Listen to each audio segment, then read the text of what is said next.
ain't none of y'all trying to go and farm right now.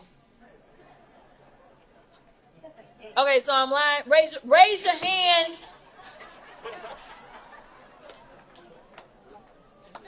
You're not. You're not. We done picking cotton. All right, so you all know how I feel about Jasmine Crockett. I am not a fan of hers at all. But here's the most delusional thing about this video. You have immigrants all around this country that will still side with her.